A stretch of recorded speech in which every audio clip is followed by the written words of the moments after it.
Thank you very, very much for the opportunity to be here. I would underline everything that Karen said and say double it. I've learnt so much in the last week, particularly from the opportunities I've had to actually engage with universities about the places they are finding themselves at present. Because, gee, you are finding yourselves in some difficult places. And I've been struck by how different those places are across the 4 universities. I've kind of, as Colin said, I've been to sort of the 4 places in 2 days. You can't help but see differences and similarities, and you can't help but have your heart go out for the people who are trying to struggle to do some good in those contexts. So my hat goes off to you. I think you're amazing. My sense is that the things that Karen has so beautifully outlined are exactly the hearts, where our hearts are at. It's kind of what we say as a community. We say, gee, we must do something as a world about Tokyo. You know, we must do something as a world about racial intolerance. The trouble is that we don't actually get very far past saying we have to do something. So I kind of want to focus on just a couple of ideas that might give you some other ideas about how you can do something, all right? I'm going to take it for granted that you all agree with exactly the position and the vision and the values that have been articulated here so beautifully by Karen. Now in doing that, I'm really going to give you a cook's tour of some work. But this idea that there is a need for our graduates to be citizens who can do something about the kind of mess we've made of the world. You know, it kind of behooves us to actually let our children fix our problems, almost in this case. So there is a notion about citizenship, and I would actually say that in terms of the 2 things Karen put up on her first slide, you know, individual good, I want my Lamborghini, social good, you know, the university should do something. I actually think those 2 things can overlap quite beautifully, because the main way we contribute to society is through our graduates. You know, it's you know, they are the ones that speak for us. They are the ones that will go out and do so much more than we can ever do, that it's our job to get into the stage where they can do that. So I actually think it is through our graduates that we make that broader social contribution. The second big agenda, of course, is the notion of employment. Governments around the world have said, we will harness universities as great factories to drive the knowledge economy. You know, we want people who can go and do the work to keep the economy ticking over.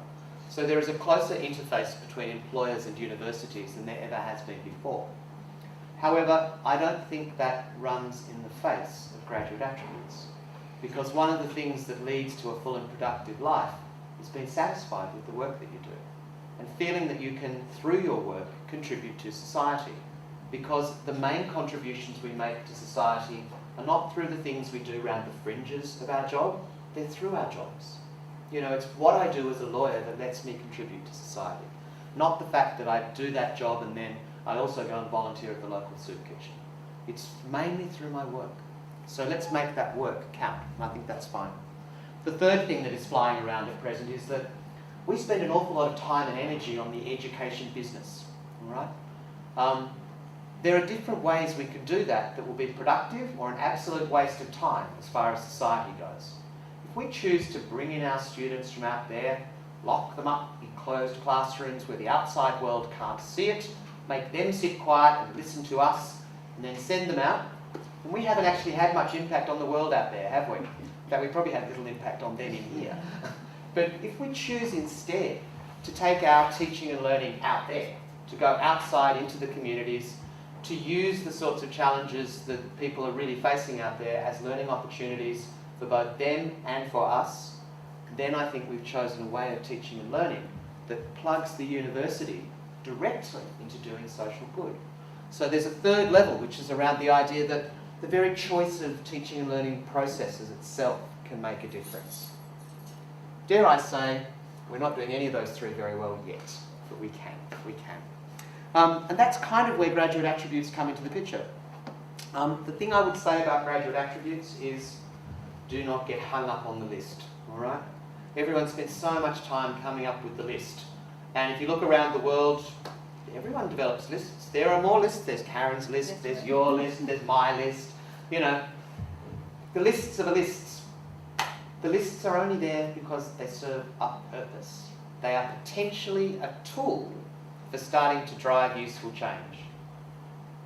Don't get seduced by the discussions about writing the list. Okay, and so many people do. You know, it's like, my list's better than your list. We say the nicer things about citizenship. Yours doesn't have this. It needs to have that. That's not what it's about. But that's what people spend so much energy on. I like to think that they're not simply the lists of outcomes or the core abilities or the essential skills, whatever they are. There's something that we use to put some frameworks around the conversation we might have about what are we here for? Why are our students here? What is the sort of research that we're doing? They're about framing the discussions about the sort of place we want the university to be.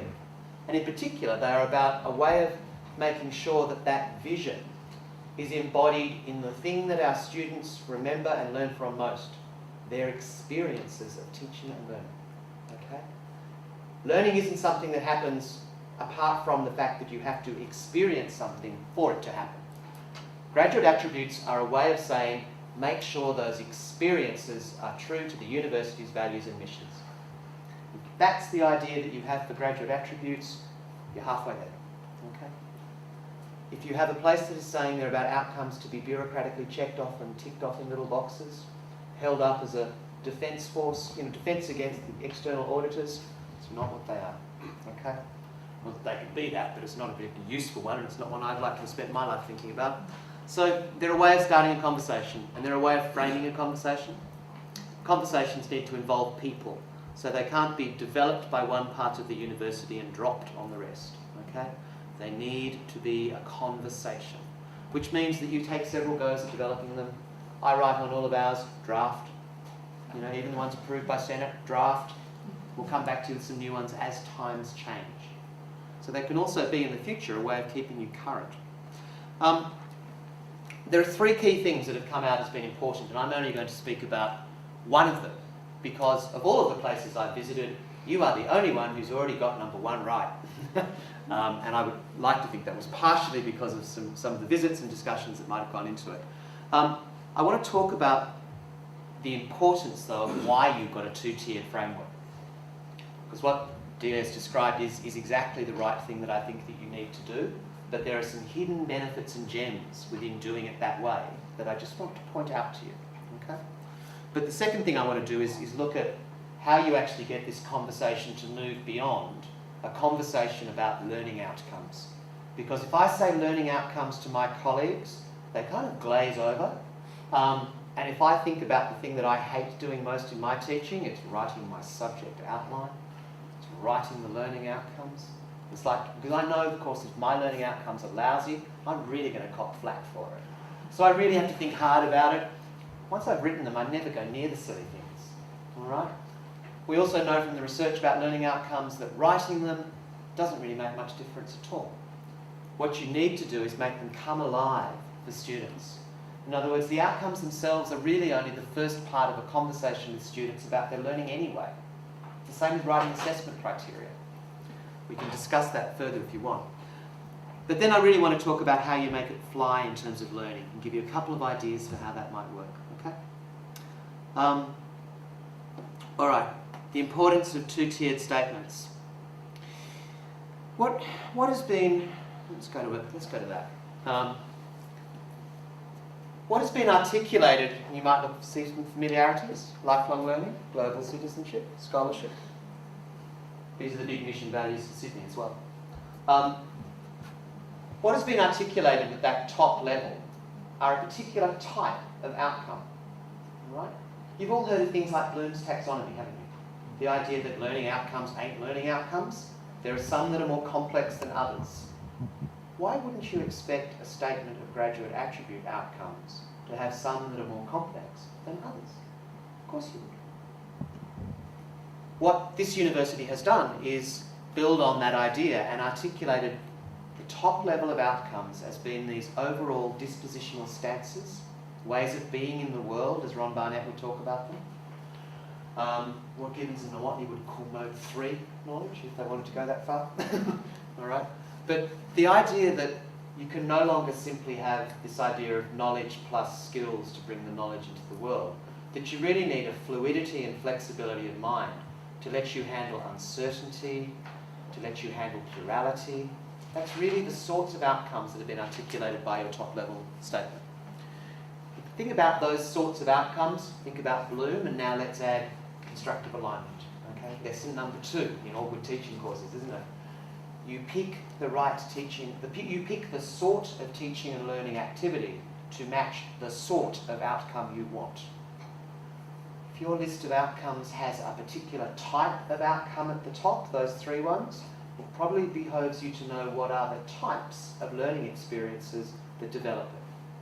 The research tells us those sorts of outcomes are developed by the ways students participate in the broader experience of being at university, not just what happens in their classes. All right? So this is about students learning through all the things that happen outside their classes. But it also means they learn things through the very process of having to deal with enrolment. They learn things through their clubs and society. They learn things through their conversations with other students. Do you know the main way they learn these things at university? The most high impact one of them all? Through their interactions with academic staff outside of class. Now, my university builds buildings for academics that have locks on the doors so students can't get in and disturb their research work. Gee, have we got some work to cover, okay? So, those top-level outcomes are developed by the culture of engagement that you create around your institution. They are also deeply implicit in a person. They develop over a whole lifetime, and university is only one little window in that. They take a long time to develop. And gee, it's easy. I can kind of look at Colleen, and if I know her for long enough and I see her in enough situations, I can probably say, yeah, she's kind of a global citizen. But if you ask me to do that as a result of one course that I teach her on physics, and do it from the assessments that I do about that, I've got no hope, have I? There'd be no point in trying to explicitly assess the sorts of things you've described as those top-level outcomes, because they really are about habits of mind that take a long time. All right? There are some ways you can look for evidence that students are developing them, but they're not going to be in the very traditional explicit assessment forms we need to use. Okay? The second level of things you've got, all right, which are the clusters, and let's just say these top ones, these dispositional stances are kind of generic, all right? You can be a citizen whether you're a physicist or a cellist, you know. The things underneath it though, these 5 clusters of personal sort of skills that Deirdre's described. And these are our ones, and again you can see they're kind of the same, and I'll tell you why they're the same. These are different in every discipline. Every single discipline has to grapple with these themselves. So I can say information, sort of research and inquiry, which is one of our core ones, is a really clear thing I want to see explicitly in all of your courses. But what that looks like is different depending on the discipline. Now at this level, what we're talking about is not these these very fluffy sort of dispositional stances, if you want. We're talking about the things that make scientists scientists and make lawyers lawyers. They're about an idea that the ability to communicate and the knowledge you're communicating kind of interact and create this applied ability or this capability, which looks different to the bald content and the plain skill. All right? It's a notion that Gibbons and Nowotny would call Mode 2 knowledge, about bringing knowledge into the world, about how you translate the stuff that's in the textbook into the work you do in your job as a lawyer. Okay? These things are so highly disciplinary. It's not funny. And of course, if I'm a lawyer, I'm not going to trust someone from learning support to teach my lawyers how to argue in moot court. All right? Because only a lawyer knows how to do that. If I'm a biologist writing in a biology journal, I'm not going to let someone like Simon, who teaches the first year essay writing course, teach my students how to write the biology articles. They don't know, all right?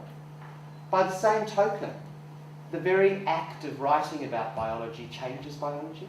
It's that notion that these things are an interaction of what we used to call old knowledge and skills. And in that interaction, they create something new. And that something new is the graduate attribute. It's not an extra thing, it's a different way of thinking of discipline knowledge. But it's a very easy thing to explicitly teach in courses. You can explicitly assess it in courses. It's a very different beast to the things around the outside. So you need to line up your teaching and assessment strategies with the sorts of things that you want to develop. You have a two-tiered strategy already in place, all right? You are so far ahead of the game, it's not funny, simply by having done that. What you now need to do is build the disciplinary communities to talk about how they'll do that in the disciplines, and you need to think about how you create a culture that's going to grow global citizenship, okay? And the global citizenship culture grows from within the disciplines, but the disciplines ain't enough, okay? All right. This is the big challenge, isn't it? How we move from this idea of telling students they develop these lovely attributes and telling the world our graduates are like this, and writing on the bottom of the sign that we are a place of quality, a place to grow, to action through knowledge. How do we make that real? Okay, and this is kind of where it gets to be quite problematic. What I want to do is, can you see that? I'll explain where the bits are. You don't have to read the writing, don't worry. Okay. There are two things I want to share with you. One is an idea about kind of a vision for a curriculum that lets you start to say, well, whereabouts in the overall education experience do students develop those kind of overarching things? How do we make sure that the disciplines are developing these other things? Okay, so it's a bit of a vision for a curriculum framework. It's a vision that I haven't shown anyone at Sydney, though we've been using it behind the scenes for 6 months. It's about saying we need a clear idea of where we're going, though I sort of need to let the eventual framework grow from what happens. All right? It's a bit like that conversation. I don't believe this stuff can be imposed. I think it needs to grow from the actual practice in the place. In doing that, you kind of have a view of where it might go, so you can see things, but you let the context speak. All right? You need to let your students, who they are, who you are as teachers, speak into this process. The vision for sort of curriculum that we're kind of working with is a notion of saying curriculum needs to really consider the student pathways into the institution, where our students are coming from, who they are, how we facilitate that entrance, and what we do with our students before they even get here. All right? There's so much that can be done around the idea of student pathways, and we don't often think of that as part of the university curriculum. All right? I would say you need to think about it, and particularly you need to think about it given your student cohort. There's a kind of a first stage of our curriculum at university, which we're talking about as including some key, what I would call foundation skills development experiences for students. These are not about developing graduate attributes. These are about developing the sorts of generic skills you need in order to develop graduate attributes. All right? They're about the sort of things about saying no student should leave UWC without being able to write an essay. Okay? Really though, we want them to write an essay so that when I come to teach them how to write that biology article, they've got a basis for me to build on. Right? So the sorts of things that we're putting in here are sort of university-wide programs about academic writing. University-wide programs about academic integrity and honesty. Work from the library about how you would use internet sources and data. All right, the old information literacy type things. Basic things, online modules about how you manage group work. All right? It can be anything in there, but these are the kind of what I call core foundation skills or core academic literacies. I think in the South African context, that green box is about this wide. All right? There's a lot that needs to be done around that. And I think that what you need to do is do a lot of that soon and with a view to it gradually shrinking back as you start to feed back and change the education systems that bring your students to this university. Okay? That's why the pathways is important. These yellow boxes are kind of the disciplines, what in America would be the major.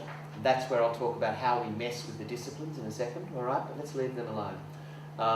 This is about that second level of graduate attributes, the translation ones, the things inside the shield, which is about changing the way the disciplines think about what knowledge in the discipline is and how they teach it. Okay? This bit in the middle is the fun part, all right? This is what I call the integrative co-curriculum experience. The only way you develop those habits of mind is by being pulled out of the little discipline silo and box that you're usually learning in and seeing how others learn. The only way you develop those things is by coming out of your classrooms and engaging in a university community. We need to do some work building a university community. And an intellectual community, not just beer 101, okay? The sorts of things that I'm talking about that sit in here are the sorts of things that, some of them are the sorts of things that Karen mentioned as George Koo's high impact activities, all right? Though those can equally belong within the disciplines. I like them because they're things that people go, ooh, that sounds interesting and fun. Maybe I could try that. Or maybe I want to get involved in helping you try that, Simon. All right? The good thing about this is it sits outside the curriculum. You're not asking anyone to change what they do in physics to do this stuff. You're just saying, I'm going to put something up that's so enticing for students on Wednesday lunchtime that they will come. All right? Things that belong in here are some of the clubs, the student guilds, the societies, all of that side, very familiar. But then some of it is around research conferences. Some of it is around the idea of integration seminars. To give you an idea of what these might be like, let's say the topic for today is complexity. All right? What I'm going to do is I'm going to ask Colleen to bring from her studies in second year education some ideas about how education would think about the notion of complexity. I'm going to ask Karen, who works in physics, to bring her conceptual frameworks around complexity. I'm going to ask Delia, who works in history, to bring hers. And we're going to bring those to a discussion about what our disciplines have to say about the idea of complexity. Do the same sort of thing around sustainability, same sort of thing around race, the same sort of thing around diversity. You can pick your topic, find something that the different disciplines can bring to bear on and talk about what it means, okay? The beauty of that is that these students, of course, the yellow blue pipes, mean the students go back into their disciplines going, I know I'm doing physics, but gee, history's got some really interesting things to say about complexity, all right? Which they just don't get otherwise. People talk about this as often being stuff that stays up at third year and fourth year. It should happen at first year as well. One of the things that we're doing that's an integrative learning experience at first year is giving all of our incoming students a book to read. It's the same book. It's a book from the Booker Prize shortlist by a lady called Kate Grenville. And it's a book called The Secret River, which is about, set in sort of the 1840s to 1870s. And it's about the settlement of Australia. So it's about actually what it took and what it was like living in England that led people to a life of crime, that led to them being deported to Sydney. It's about what the urban settlement of Sydney was like, what it's like trying to set up a human habitation in that sort of place. It's about the absolutely horrible things that happened to the Indigenous community around that area when settlers took over the land. It's about the destruction of the land and the land care issues that are raised by colonisation. A whole range of really complex and quite confronting issues. We're giving 17-year-olds a chance to read this, and we're going to put in place some situations where they will be able to talk to each other about what they've read. The very first bit of those situations is they're going to rock up to class and they're going to sit down next to their classmate, and instead of saying, so where did you go to school, Karen? They might say, gee, did you read the book? Wasn't that weird? Those sorts of things are effectively integrative learning experiences, all right? We're going to set up some discussion groups that will be facilitated by second and third year students, where we'll prime them with some questions and issues that might suit those disciplines. We're going to ask those students to identify some things they might want to do as follow-on activities. Some of those might be getting the professor of chemistry, the professor of history, and the professor of English to talk about how they write and how that is different to writing a novel. It might be about how do you go and use primary sources, which the author did, from a place like our National Library, which is just down the street from the university, to find out about what it was like. How do you go and view some of the amazing archival footage that's in our library about Indigenous communities on the Hawkesbury River, where this is set, that the archive has? So it's about connecting students to some of the beautiful resources within the community of the university already. Okay? Sure. The last thing that I want to talk about is to say The other thing that we've done, and this is, I've sort of left this till last because I think Karen's touched on it today a bit, is the idea of we've identified there are some pedagogies that can be really powerful about getting the disciplines, the bits in those orange silos, to engage. And the two that we have done is we've built into our strategic plan for the next 5 years the idea of engaged inquiry by staff and students. But engaged inquiry, we have said, for teaching and learning, can be achieved very effectively by two pedagogies. The idea of research-enriched learning and teaching, and the idea of community-engaged learning and teaching. Now, community-engaged includes, or can include, service learning if it's done well, can include work-integrated learning if it's done well. But if you think about Karen's table of civic engagement and just put the word community engagement in front of that list, you'll start to see some of the ideas. It's about learning with peers. Peers can be your students, the academic community, professional community, community outside on our doorstep, the world, whatever it is.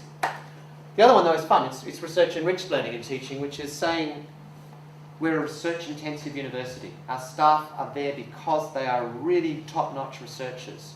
We're in the top 200, we're in the top 50 sometimes. What we've done is we've said research-enriched learning looks like some really straightforward things in your curriculum.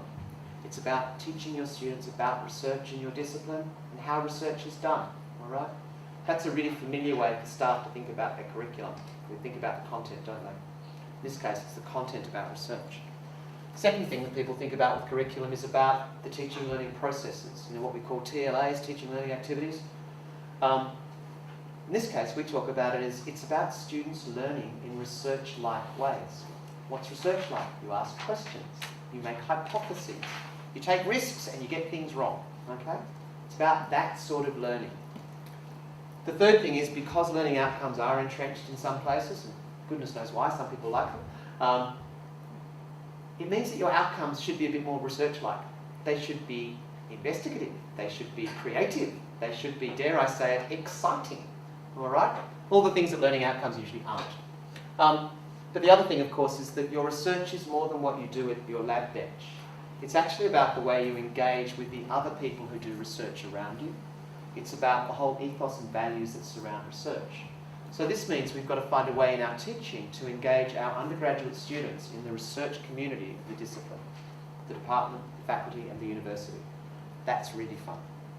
There's a whole stack of things we've done to support that, but I'm not going to talk about those now. Okay? Thanks. I can tell you about them. We'll leave it there. Thanks very much, Simon. I mean, I think there's a huge amount to think about there. Very, very interesting. So now I'm going to open it up. We've got about 40 minutes to really engage and make as much use of this opportunity as we can. So I'd like to open it up to people and just to please ask them to perhaps when you also just speak, you can just tell Simon where and Karen where you are located and who you are, and that's so they know. Okay. Julia Smith, Faculty of Education.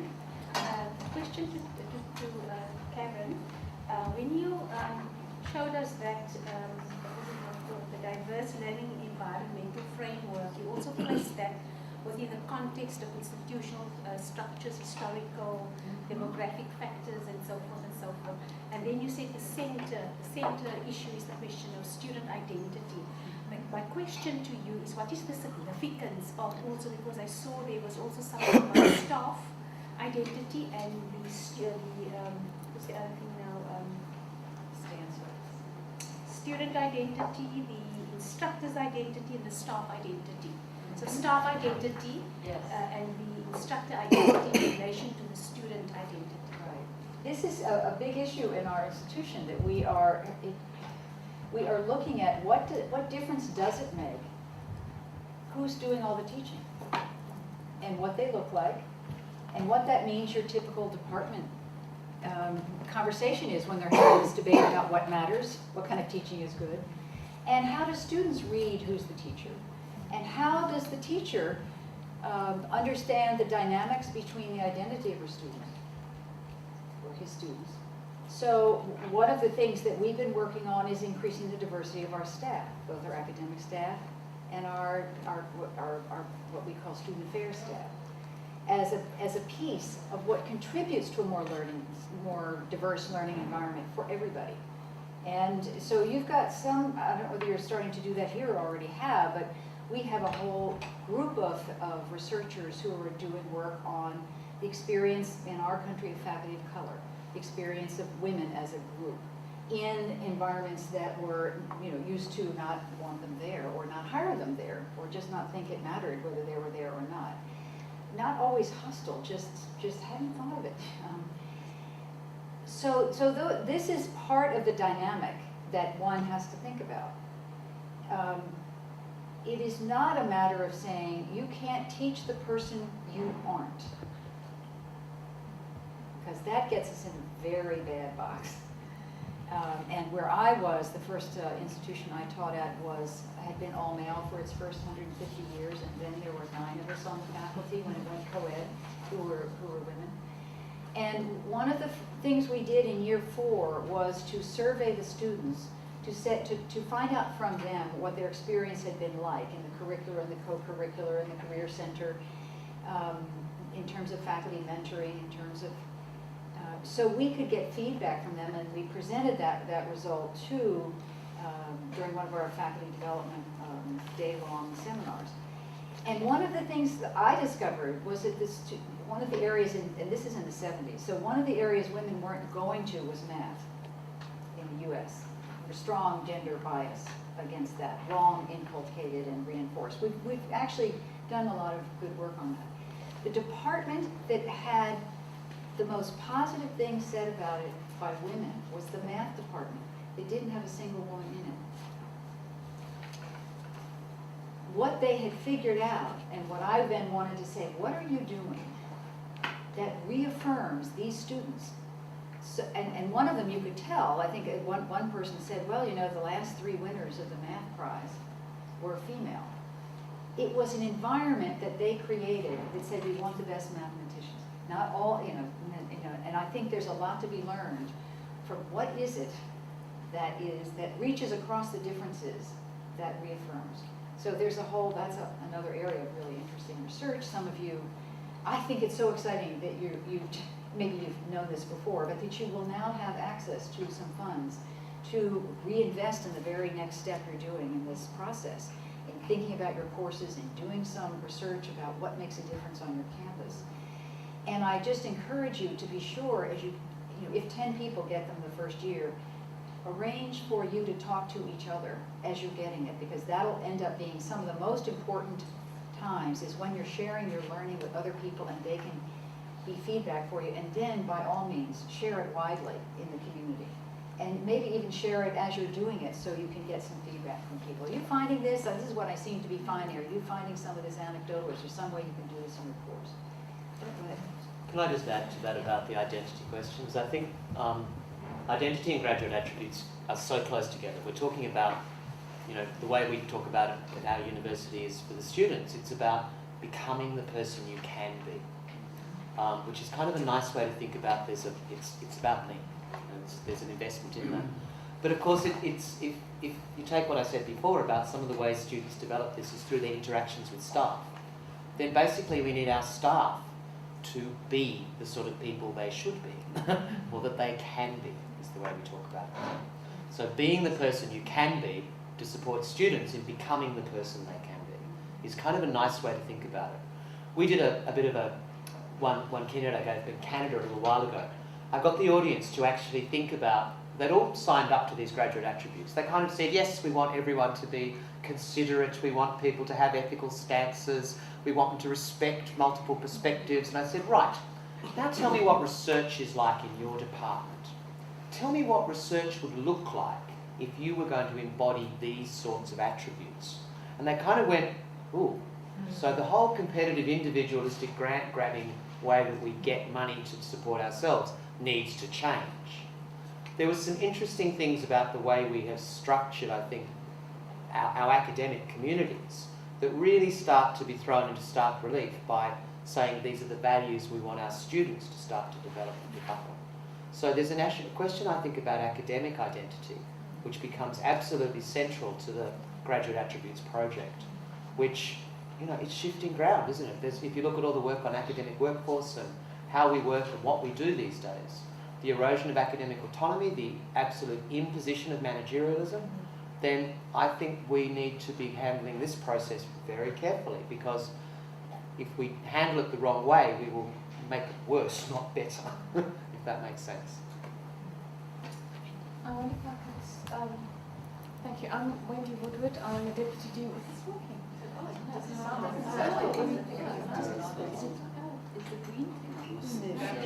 Okay, I mean, I think it's, I can talk loud enough, can I? Stand up.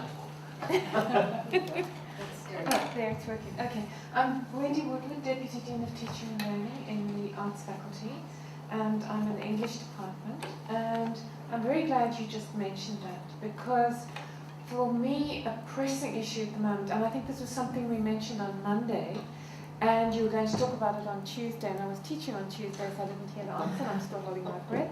But how is it that we can get academics to believe that this is a process that's going to work, as opposed to a process where they have to tick boxes and feel resentful?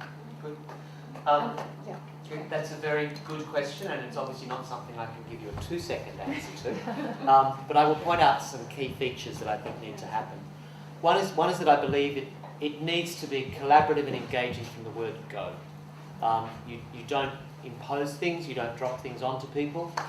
The beauty, I think, about your 2-tiered statement you have is that you have the potential to continue that process that I think I heard Delia describing of iterative consultation with the disciplines. But I would suggest that what needs to happen there is the disciplines need to be given ownership of it. It needs to be something of saying, okay, the academic community has agreed this is kind of the umbrella framework. That framework, are you happy with the framework? And everyone sort of is probably happy with the framework, I think.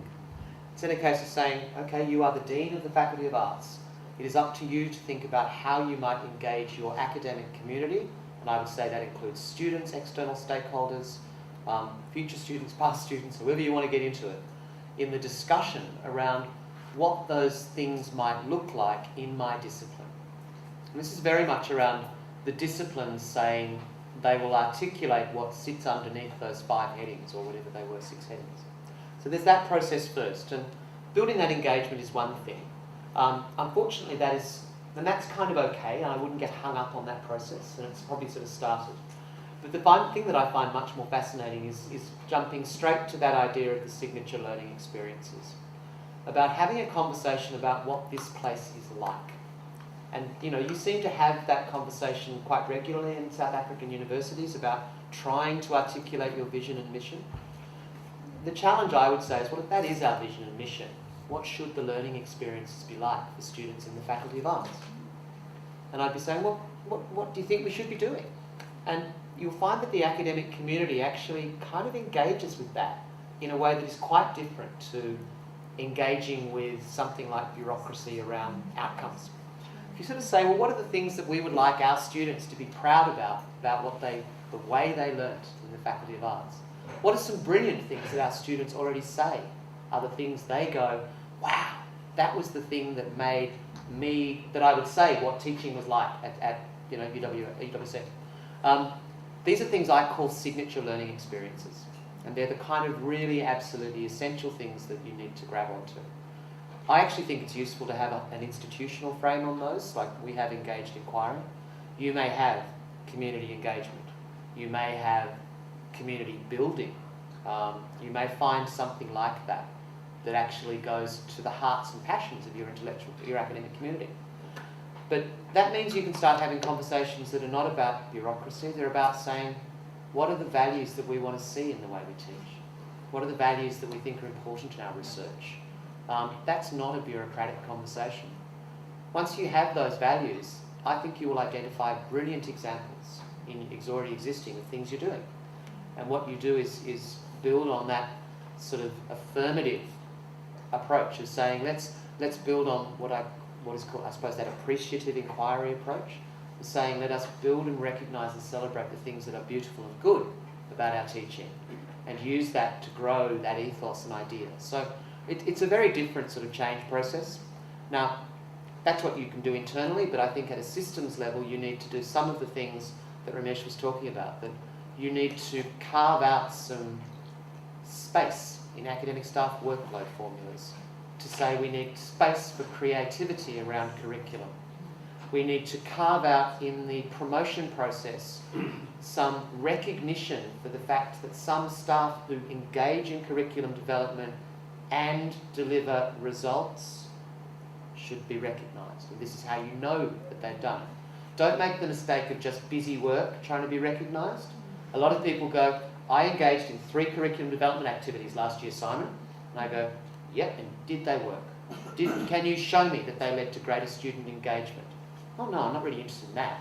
But I wanted to spend the money on a technology whiz-bang tool. Or I wanted to do this. It's like, miss that link. I think the money for grants is really good. We've just put $1.2 million Australian up for grabs across our university. But we have said it's not up for grabs generally. You must do something that is innovative and effective around CELT or RELT. In other words, I want to see that you're using exactly the signature pedagogies we've identified, and that's where you're working.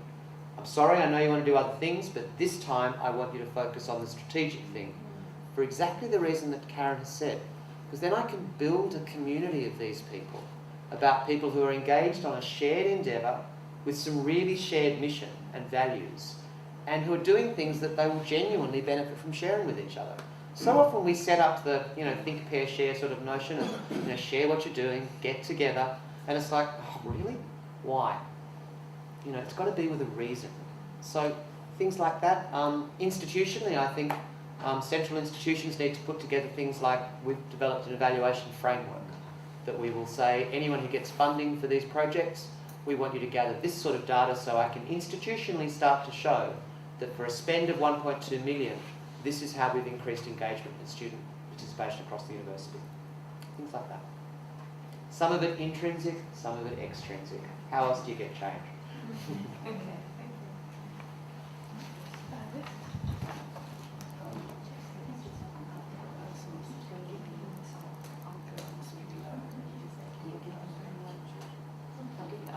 That's fine, I'll stand up.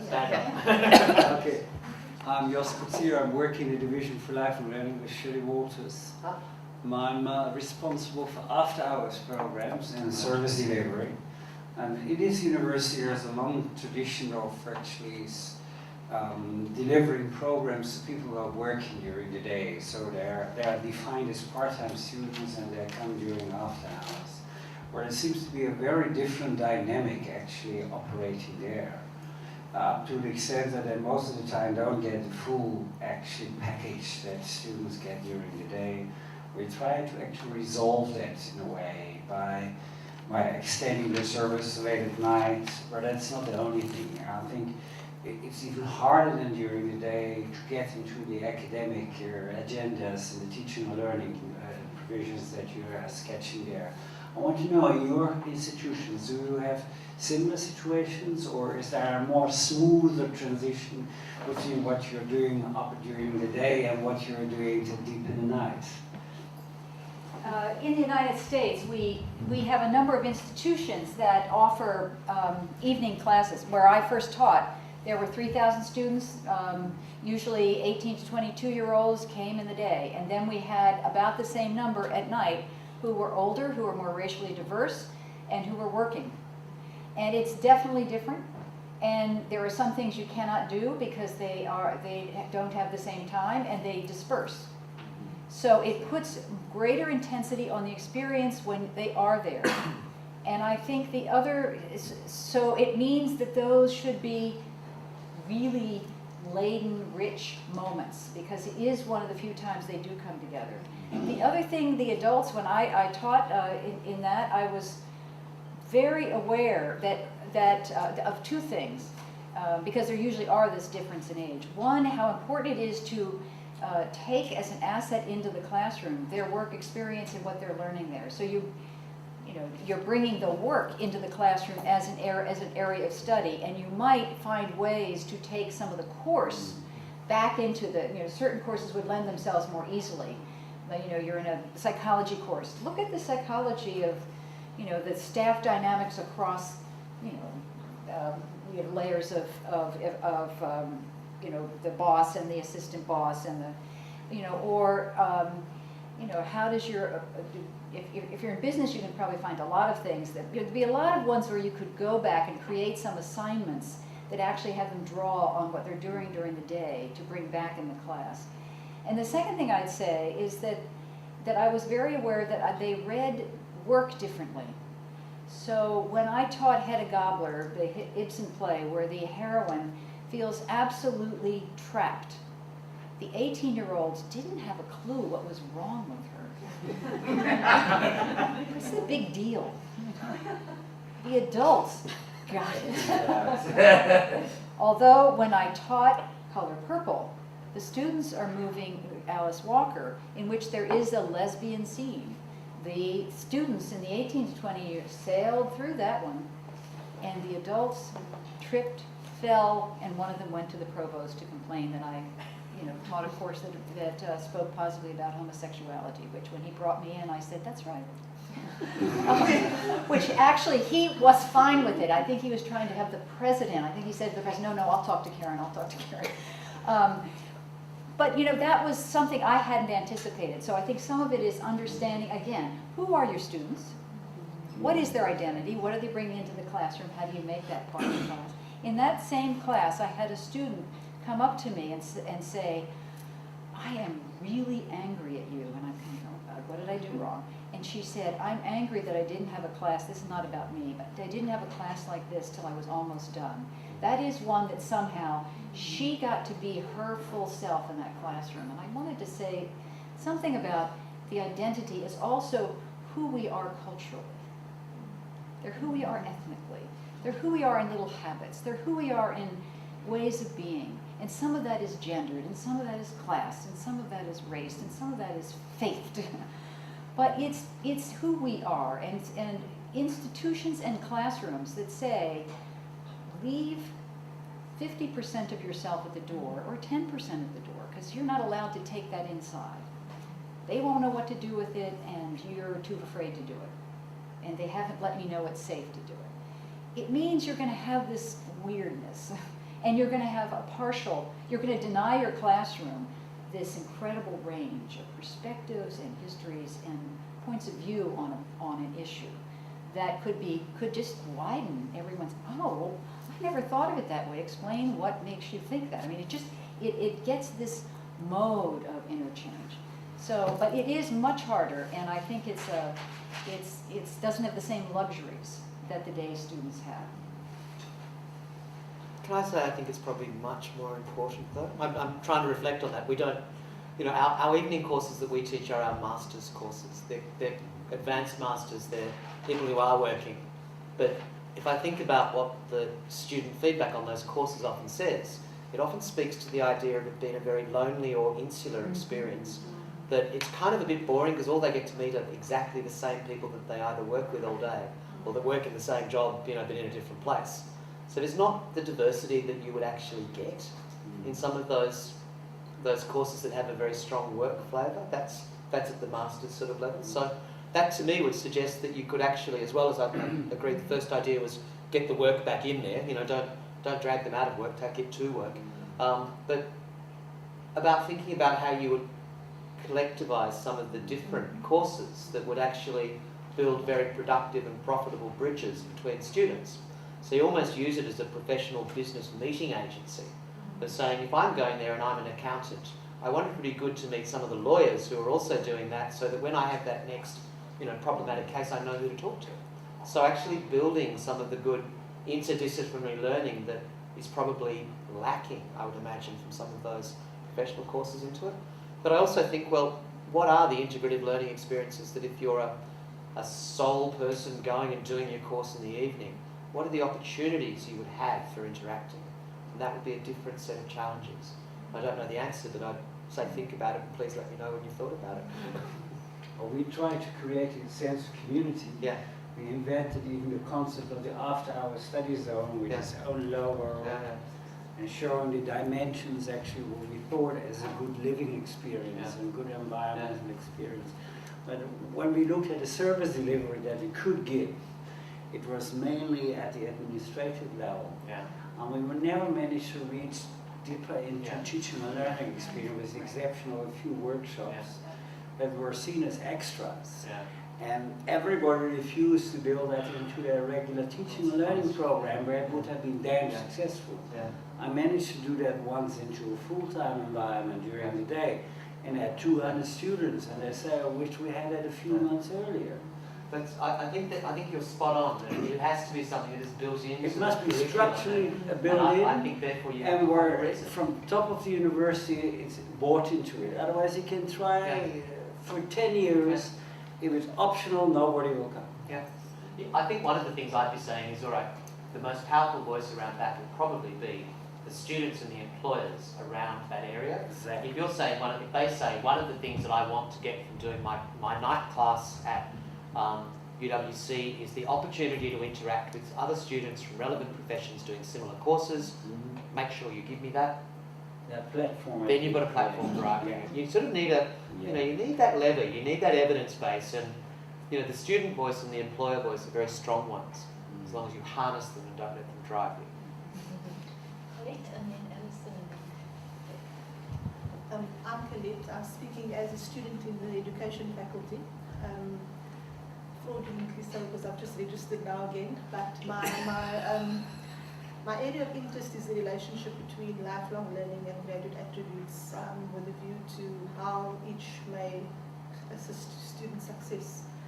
But my observation is, well, if I may, I have two observations. My observation is that there are already intersections or higher education contexts where graduate attributes and lifelong learning, the terms are used interchangeably. And that is just an observation, and maybe outside of this forum it might be useful if there's a way that one could continue that conversation, because conceptually I feel that could lead to some difficulties if we're not understanding things on the same page.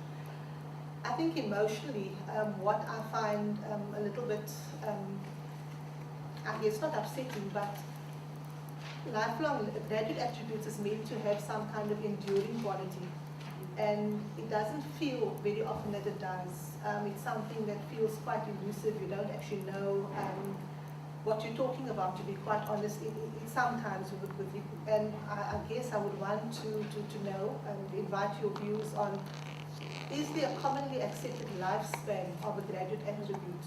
Because I think when it comes to some kind of validation process, I mean, up there we were talking about what the implementation challenges might be.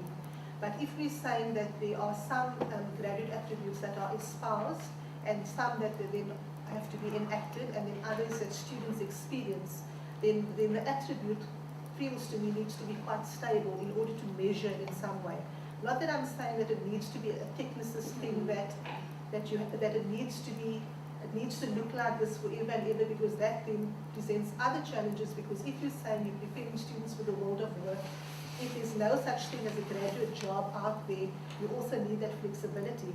But at the same time, we also need to know that there's a common denominator, that graduate attributes also look like this, and that we can measure this.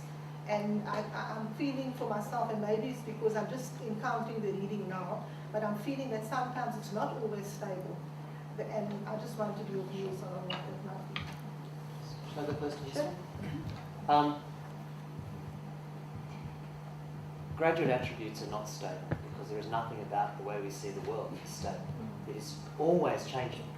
My stance to the world, which is about how I think about global citizenship and how I see my place in interaction with that world, has changed as a result of my last 2 days in South Africa.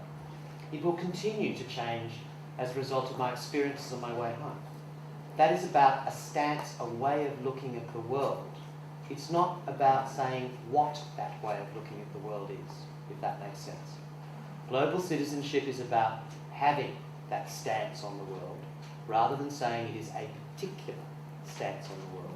That's the difference between the whole behaviourist measurable paradigm of learning outcomes, which is, I hate to say, a very strong educational perspective on them, and this notion of saying we're actually talking about human potential and capability, and a notion of fluidity and growth. So I think what you're talking about is actually, and I can understand why you'd be feeling the tension and a bit, I would say, probably a bit of anxiety around that as well. You're actually kind of at the threshold of changing how you might think about the nature of how we think about outcomes. And that's a funny place to be. I'd say go enjoy it. But the thing that I would then say is, your question was originally about, is lifelong learning different or the same as graduate attributes? Lifelong learning was a term that came out around Phil Candy's work in the 1990s. He described it as one graduate attribute. In other words, it's an example of a graduate attribute.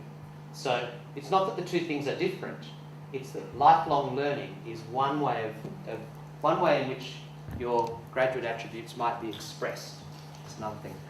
Do you remember that picture that I had up, the blue shield, and how it had the 3 things around the outside, and one of them was lifelong learning?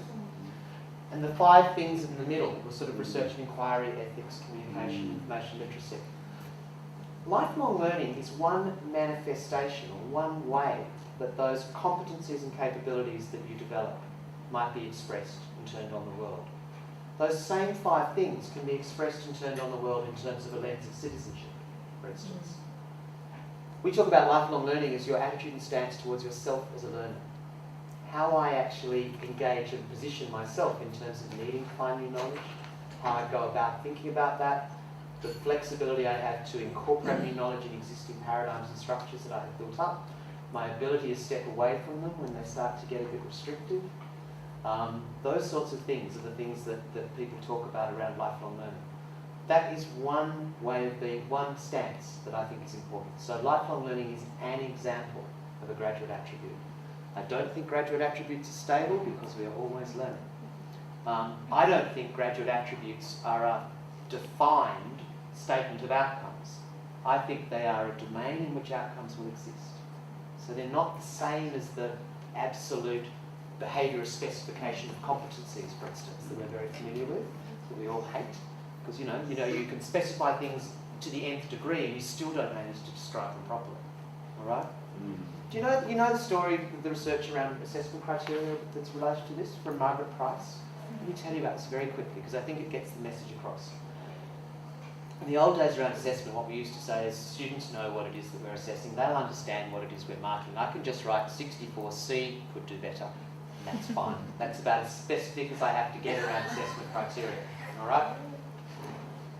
Then we sort of said, someone said, oh, you've really got to write assessment criteria.